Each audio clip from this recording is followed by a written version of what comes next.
Ladies and gentlemen, what a splendid gathering this is. It gives me tremendous pleasure to see you all here in the familiar surroundings that we all knew so well.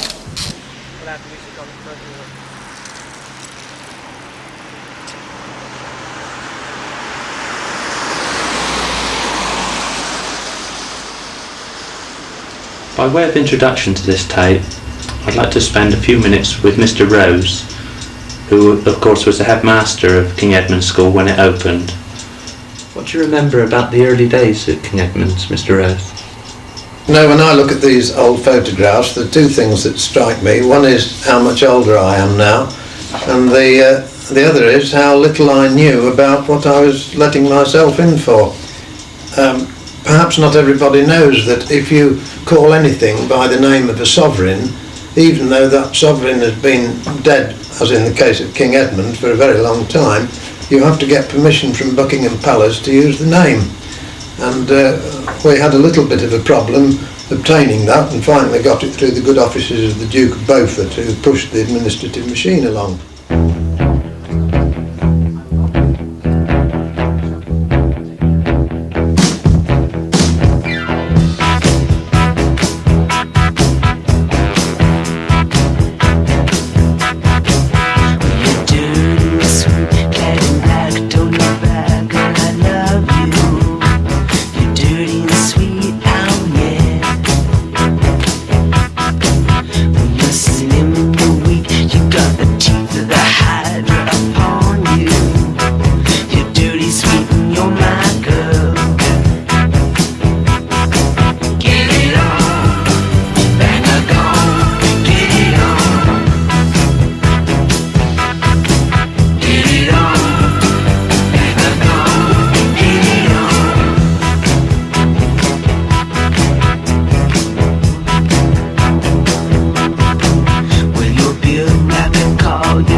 How far did you actually get involved with the King Edmunds School itself? You know, the design, the move,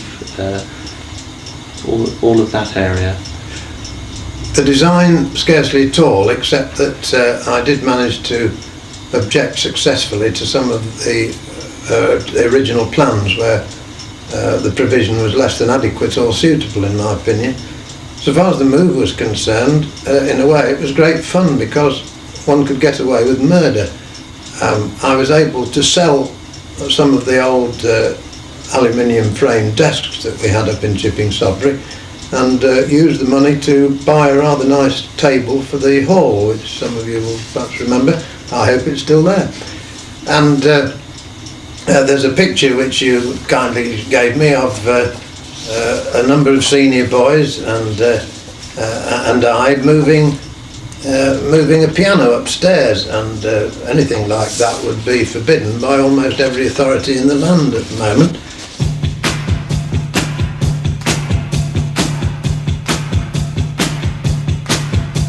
Here she comes now, saying morning, morning. Well, shoot 'em down, turn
When we moved into King Edmunds, did you find that there were many problems with the building, or in fact the running of a totally different style of building? I think we did very well. Perhaps it sounds immodest for me to say so, but I think it was successful for a number of reasons. One was that Miss Watkins and I, who had both had quite a lot of experience, went round the building before we moved in and looked for all the places where things could go wrong and arranged that nothing would go wrong because there would be a senior member of staff quite close to such places. The other reason that things went so well was that we had so much voluntary help from senior boys and girls. The authority arranged for packing cases and larger items of furniture to be dumped on the premises. They made no arrangements for them to be taken to the rooms that we wanted them to go to. And as the photographs testify, there were numerous pupils who lifted several hundred weights each in the course of the move, moving chairs, desks, tables, repairing things that we thought would be do with a little jazzing up, and in general playing an extremely important part in it. Very unfortunate we haven't got all three heads that are covered up. Now it's passed over to Miss Watkins to say a few words.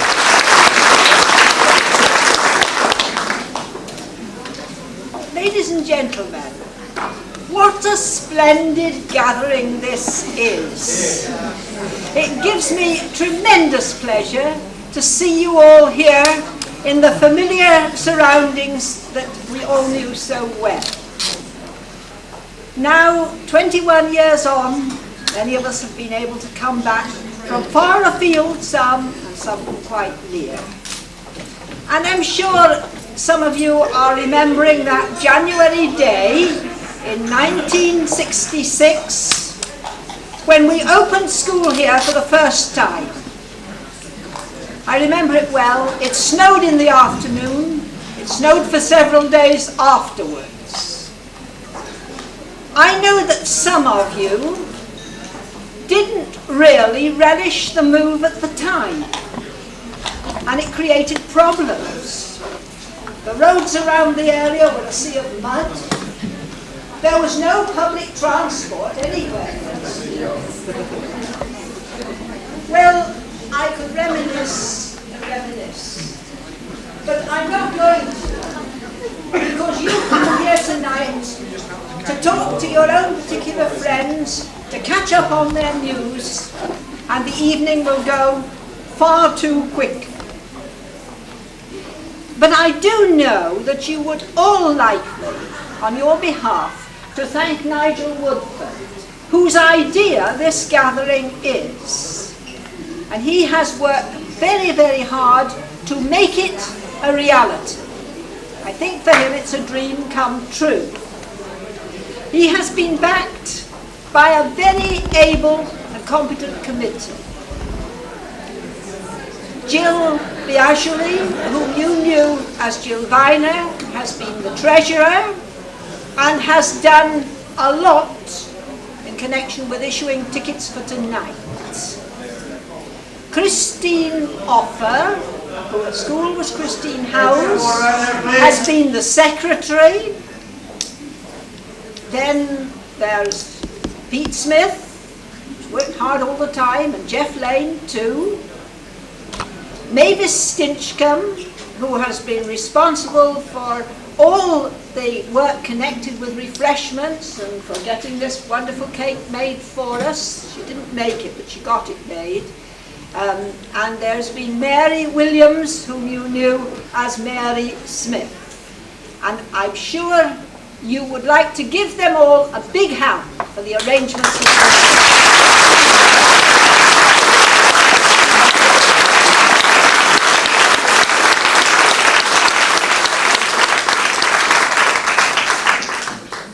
Mr. Wilmot, of course, would love to have been here with you. Unfortunately, he is not at all well. He's been in and out of hospital. He's home now, but he's very, very poorly. There is, however, a card, a big get well card with room, I think, for all your signatures. And if you haven't signed it yet, Will you please do so before you leave, and then I will take it to him tomorrow. Sometimes I meet old pupils round the place, past the time of day. Some of you stop for a chat and tell me how you're getting on. I love it. I sometimes have to say, you have to tell me who you are. Well, that's old age. Last year, Nigel organised a reunion for his year. They were the third year when we moved in here. I went to it. I came away feeling very moved and very proud to have been associated with such grand people. And always, wherever I meet old pupils, and at this gathering tonight, I am grateful that my path in life has led me to live and to work closely with such grand people. And now I will give you a toast to the old pupils of King Edmunds. Long may they flourish.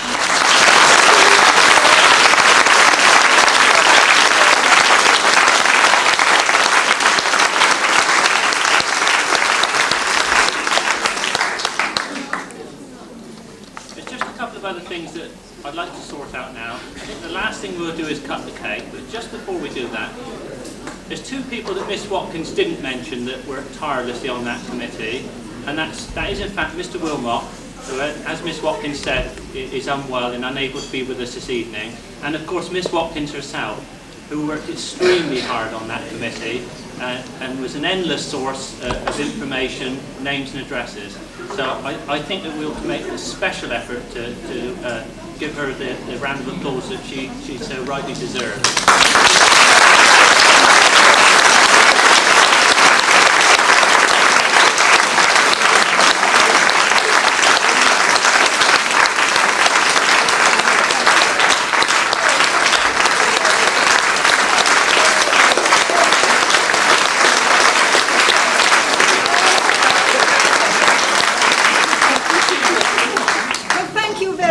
That's lovely. I shall enjoy that for a week or two to come. Thanks very much. The last thing is if I could ask Miss Watkins if she could cut the cake for King Edmunds' 21st reunion.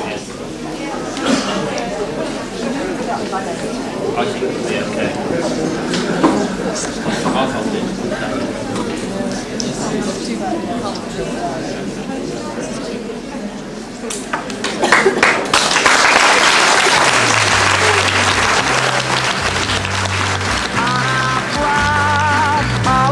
Guys call her flamingo, 'cause her hair glows like the sun and her eyes can light the skies.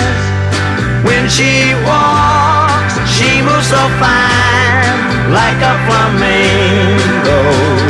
Crimson dress that clings so tight, she's out of reach and out of sight. When she walks by, she brightens up the neighborhood. Oh, every guy would make her his if he just could, if she just would. Some sweet day I'll make her mine, pretty flamingo. Then every guy will envy me, 'cause paradise is where I'll be.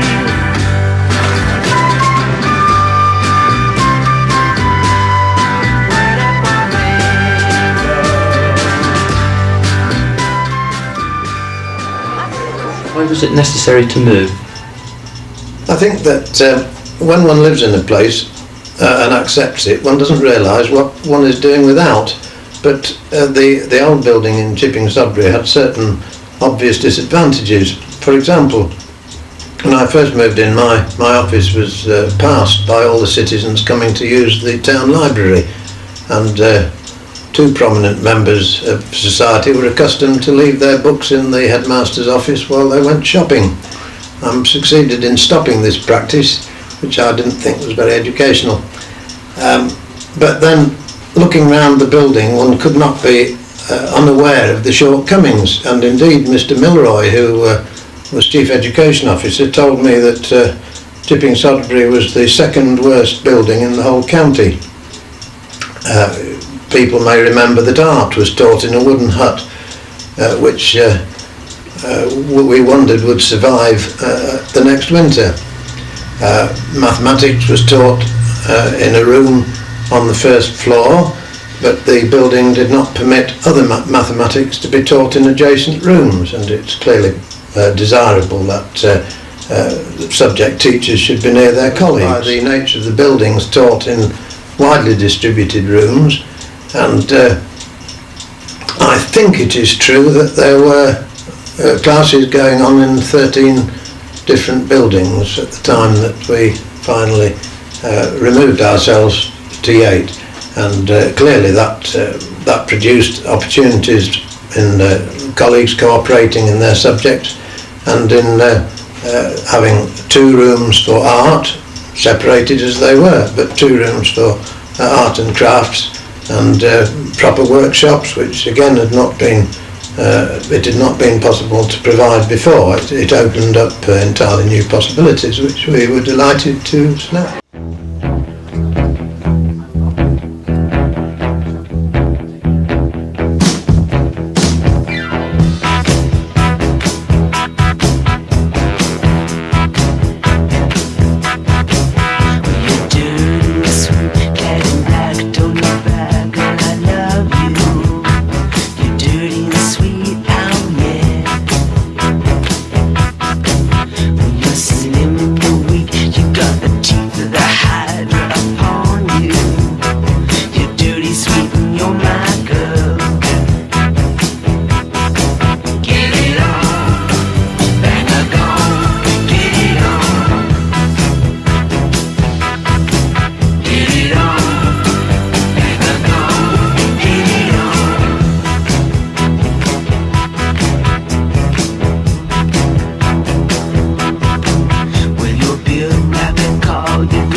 Do you think King Edmunds had the same atmosphere as Chipping Sodbury School?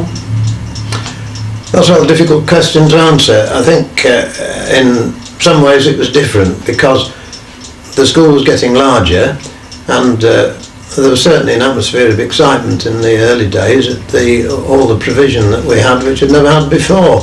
The splendid hall, the specialist rooms, the fact that, as I've said before, colleagues could work closely together, the new possibilities that were provided that hadn't been provided before. But what was the same, and I look back with immense gratitude to it, was the fact that there was a kind of family spirit about it. I think that was created to a large extent by some staff who had been at the school for a very long time and knew parents and had taught parents in their time. It was due to the fact we'd got some very splendid boys and girls, but whatever the reason was, and I say again, the enormous amount of help I had from one and all made a great deal of difference.